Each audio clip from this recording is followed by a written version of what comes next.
موت ہماری دنیا کی ایک بہت بڑی حقیقت ہے، لیکن اپنی آج کی اس ویڈیو میں آپ کو پاکستان کے کچھ ایسے مشہور لوگوں کے بارے میں بتاؤں گا جن کو بہت پر اسرار طریقے سے قتل کر کے ہمیشہ کے لیے موت کی نیند سلا دیا گیا تھا۔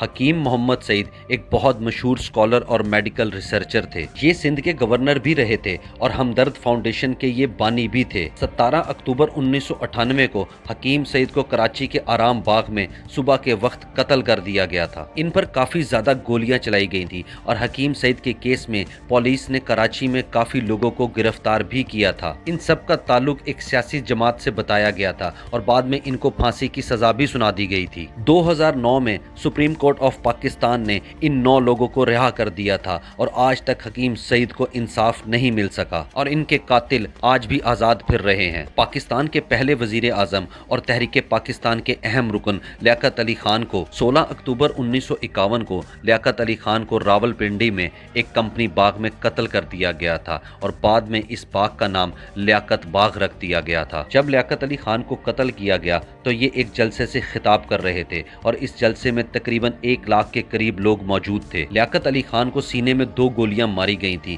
اور قتل کرنے والے کا نام سعید اکبر تھا اور یہ ایک پیشہ ور قاتل تھا۔ اس شخص کو پولیس نے موقع پر ہی ہلاک کر دیا تھا، لیکن یہ بات آج تک سامنے نہیں آ سکی کہ اس آدمی نے لیاقت علی خان کو کیوں قتل کیا تھا۔ اس بارے میں ہر ایک کی اپنی اپنی رائے ہے، لیکن حقیقت میں اس قتل کا جو ماسٹر مائنڈ تھا اس کے بارے میں کوئی پتہ نہیں چل سکا۔ سلطان راہی پاکستانی فلموں کے ایک مشہور ترین ایکٹر تھے اور ان کو اس وقت کی پاکستانی اردو اور پنجابی فلموں کا بے تاج بادشاہ بھی کہا جاتا تھا اور انہوں نے اس وقت تقریباً 700 سے زیادہ پنجابی فلموں میں اور 100 سے زیادہ اردو فلموں میں کام کیا تھا۔ 9 جنوری 1996 کی رات سلطان راہی اسلام آباد سے لاہور آ رہے تھے اور گجرانوالہ کے قریب ان کی گاڑی کا ٹائر پنکچر ہو گیا۔ اس وقت آس پاس کئی لوگ نکل آئے جو شاید ڈاکو تھے اور سلطان راہی کو یہ لوٹنا چاہتے تھے۔ انہوں نے سلطان راہی پر فائرنگ کر دی اور اس وقت سلطان راہی کو گولیاں بھی لگ گئی تھیں۔ اس کے بعد ان کو DHQ ہسپتال بھی لے جایا گیا تھا، لیکن سلطان راہی بچ نہیں سکے تھے۔ یہ قاتل کون تھے اور اس وقت یہ کہاں غائب ہو گئے؟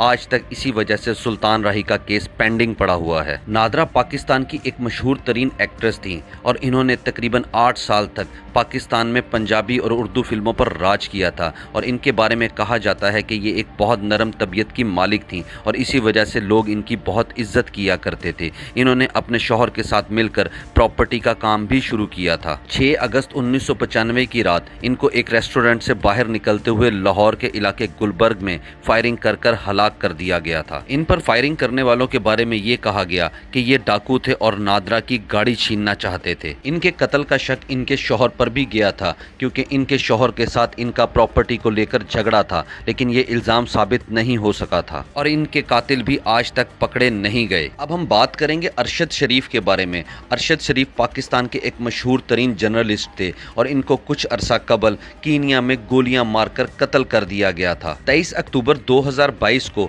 ارشد شریف ایک گاڑی میں سوار تھے اور اس گاڑی کو خرم احمد نامی شخص چلا رہا تھا، تب ان کو گولیاں مار کر قتل کر دیا گیا تھا اور کینیا کی پولیس کے مطابق انہوں نے ایک ناکہ لگایا ہوا تھا اور ان کی گاڑی اس ناکے سے آگے نکل گئی تھی اور پولیس نے ان پر گولیاں چلا دی تھیں۔ یہ کیس اتنا سمپل نہیں لگتا کیونکہ گولیاں صرف ارشد شریف کو ہی لگی تھی اور بعد میں پوسٹ مارٹم رپورٹ کے بعد یہ بھی پتہ لگا تھا کہ گولیاں لگنے کے تقریباً 10 سے 20 منٹ تک ارشد شریف زندہ بھی تھے، لیکن پھر ان کو ہاسپٹل کیوں نہیں لے جایا گیا؟ ارشد شریف کی رپورٹ میں یہ بھی بتایا گیا تھا کہ ان کو گولیاں بہت ہی قریب سے ماری گئی ہیں۔ گاڑی چلانے والا شخص خرم احمد اب تک لاپتہ ہے اور اسی وجہ سے ارشد شریف کے قتل کی اصل وجہ سامنے نہیں آ سکی ہے اور ارشد شریف کے قتل کا کیس آج بھی پینڈنگ پڑا ہوا ہے۔ 2 دفعہ پاکستان کی وزیر اعظم رہنے والی محترمہ بے نظیر بھٹو یہ پاکستان کی ایک مشہور ترین شخصیت تھیں اور 27 دسمبر 2007 کو یہ راولپنڈی کے لیاقت باغ میں ایک جلسے سے خطاب کر رہی تھیں۔ خطاب ختم کرنے کے بعد یہ اپنی بلٹ پروف گاڑی میں بیٹھی اور سن روف سے نکل کر انہوں نے لوگوں کو ہاتھ ہلایا،